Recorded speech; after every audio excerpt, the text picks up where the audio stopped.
What's good, everybody? Godson Official Music, aka Lightning Powered Art, back again with another video. This one is the comparison video I was telling you guys about that I was going to follow up with. So in a way, this is part 2 of the first video I did, which was about headphones and all the ones I own, comparing them all sound-wise, price-wise, quality-wise. Today we are going to compare my oldest monitor system, the BX5As by M Audio, and I guess we could compare them to the Alesis M1 Active 320 USB monitors. Two completely different types of systems, but I've had these forever, and I always thought of making a video about them and never did. Hopefully this focuses. So now there's a chance to do it. Subscribe to this channel and the Lightning Powered Art channel for all my art videos and commissions. I'm open for those. If you need art done, let me know. Sign up to my newsletter for updates like these, exclusive content, freebies, and more. And don't forget to vote for me at Coast to Coast Mixtapes for their instrumental mixtape, volume number 93. You can vote every day, and I need as many votes as I can get before February the 7th. So hit that vote button, go to the links in the description box. And without further ado, let's get into this video. So, my mom bought me these M Audio BX5As over 4 years ago now. Yep, over 4 years ago. And it's funny how we bought these, because before we bought these, we had these little cheap, like $20 Logitech speakers. I don't even remember like the model number exactly, but they had a subwoofer with them, which was ridiculously boomy. And we had it right in the corner of the room, which was like the very worst place you could have subwoofers. But they sounded great to our untrained ears, and so that's what I made some of my first songs on. Most of them sound terrible. But there are a few that actually do sound pretty decent, which I should just go back and revise. So, one day, I guess we were cleaning up or something, and my brother accidentally knocked the Logitech speakers over. They broke, and that was that. But I'm glad he did, because had he not, we would have never known that we should have been upgrading to these. And these are like super cheap. You can get them pretty much anywhere. I think they were like about 149 bucks on Amazon, which is where we got them. The price might have gone up since then, or it might have gone down. I don't know. What these are really good at, first of all, is giving you big sound. Like, I can watch these with a movie and feel like I'm right in the movie theater. They literally sound like that. Depending on what type of room you're in, these will sound absolutely enormous. So, first of all, shocking for this price, and shocking for the size. Now, these aren't that big. Like, I can take a ruler, for example, and we got like about, what? It goes from here to like, what, 10 inches? So, it's 10 inches tall. That's not that big. And we got it like at about, let me see, 7 inches across. So tiny. And we didn't want to get anything big, because this is a very crowded room as it is. We didn't want a whole bunch of, heavy speakers to carry around. Keep in mind though, these are actually very heavy speakers considering their size. They're like 10 to 15 pounds each, I think. Maybe they're less, maybe they're more, I could be wrong. Haven't looked at the specs in a long time, but when I pick them up, they feel like they're at least 10 pounds each. So that's pretty heavy, which is a good thing, because it means the quality is built really well. It's very strong. I've dropped these many times. Downstairs, like rock stairs, carpeted stairs, tile floor, and barely a scratch on them. Been using them for over 4 years now. These are my main speakers, my main system. So the frequency response is around, according to their website, around like 12, maybe like 15 or 18. No, like about like 19k hertz, all the way down to 50k hertz. But so that's a lot. But actually, when I listen to them, you can hear them clearly drop out at around 60 hertz. So that's a little bit high for a dropout. And so that might be a bad thing to you, depending on what you're looking for. That said, I'm kind of in a big room. The room behind me is a wall. They're placed like at least a foot away from the wall, so that's extremely important. Make sure you have your speakers away from the wall. Make it at least 1 foot. If it's more, that's even better, I guess, but it's got to be at least 1 foot. And on the right corner, you can see there's a closet. You got my microphone set up there. On the other side over here, we got like this office stuff. And behind me is another wall. All the way behind me is another wall.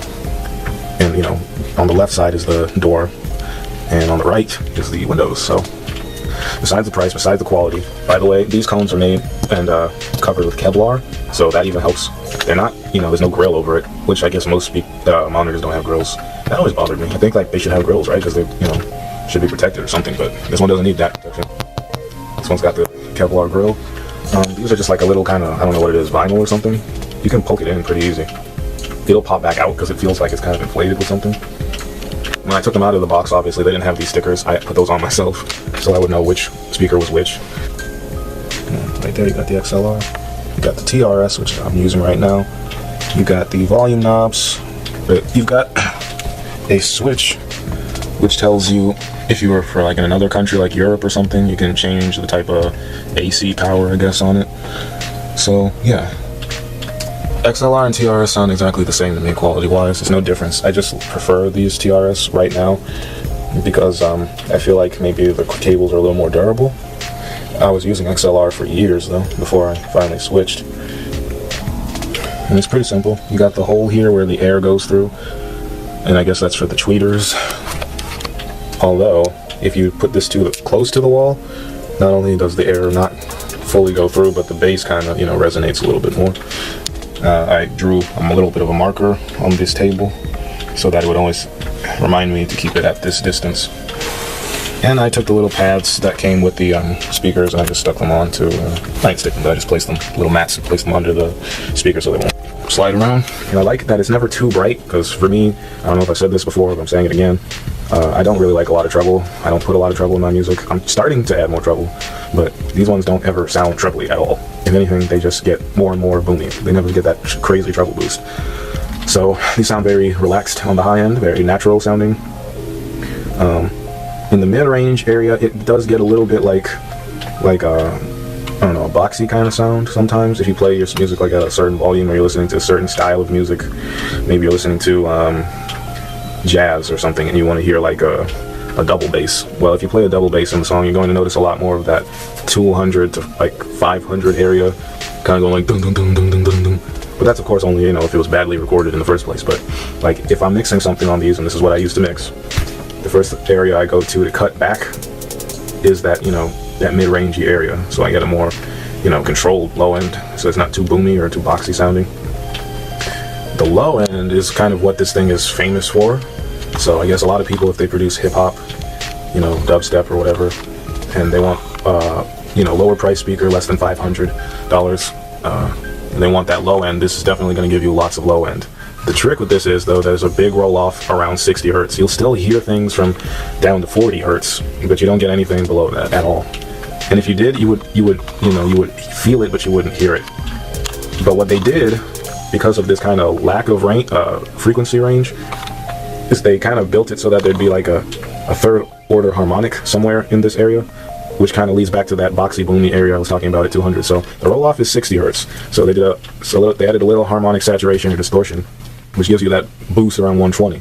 So if you got a sub that's, you know, or an 808, for example, bass drum that hits and it's like got a whole bunch of like 30 hertz to like 60 hertz energy, you won't exactly feel that lowest note, but you're gonna feel a little bit of a buzzing, like around 120-ish, right? So when you go to mix it, you're going to try to maybe cut out some of that ringing, but sometimes, and this happens to me a lot, but I always fix it, I guess, near the end, you might cut too much of the bass, the real power from the 808s or whatever you're mixing, because you're trying to overcompensate for what these are exaggerating, which is ironic, but that happens sometimes.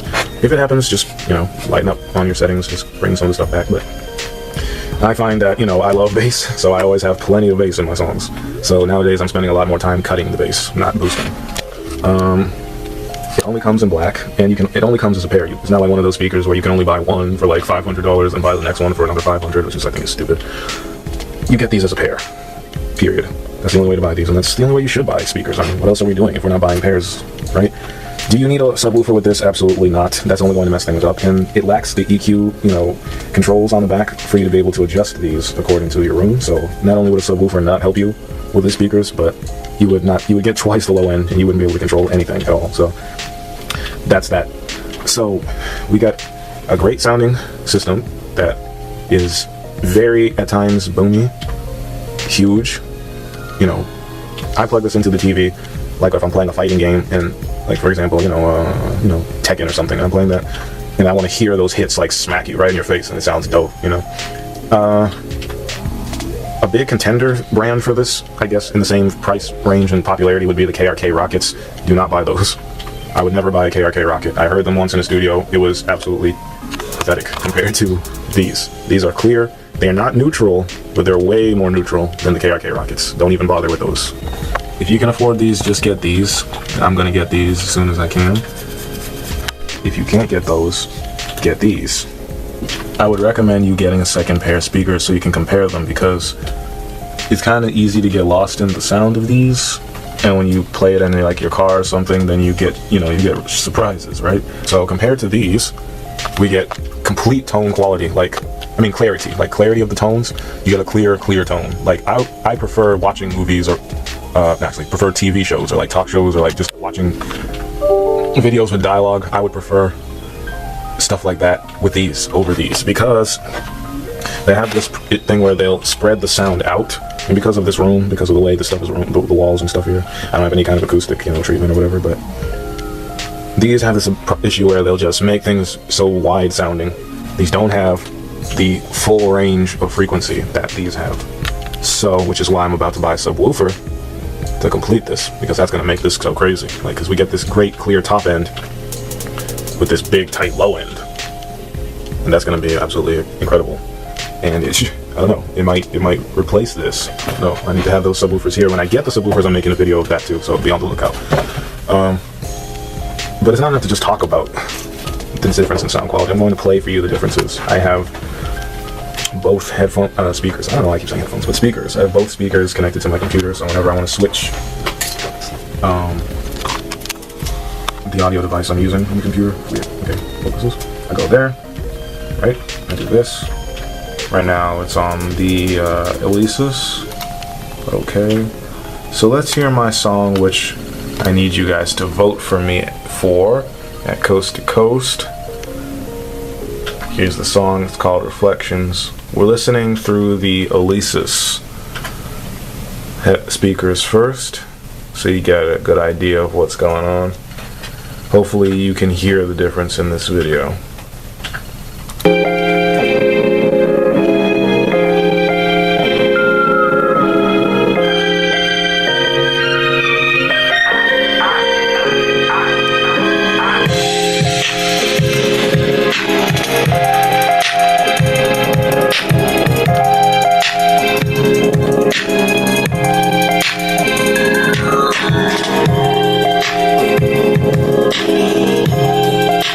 It's nice.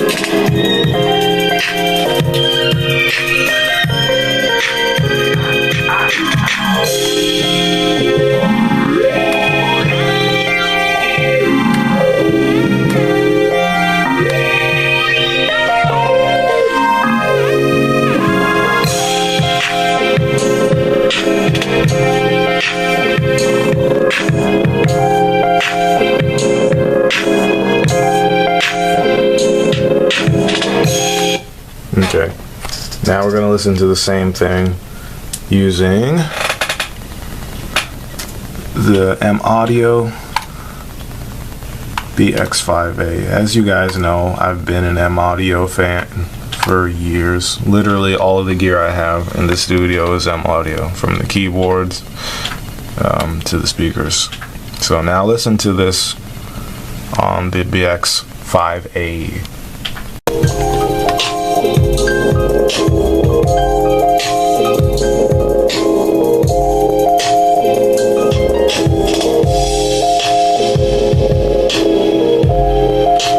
Right? You can instantly hear all the low end.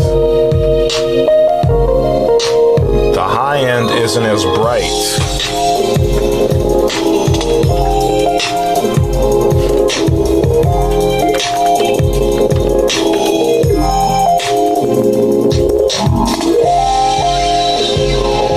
I'm gonna switch it back really fast.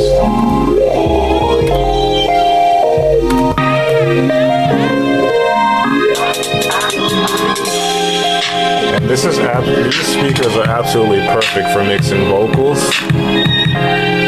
Absolutely perfect.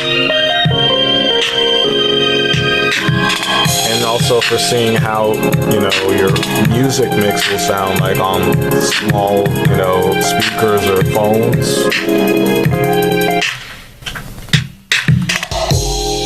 Boom.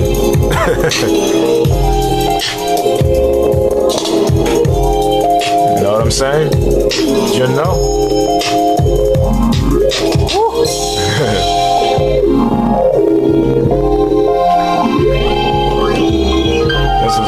sound in the club, right? That bigger system. I can't wait to get the subwoofers to match it with the Felices. It's gonna be crazy.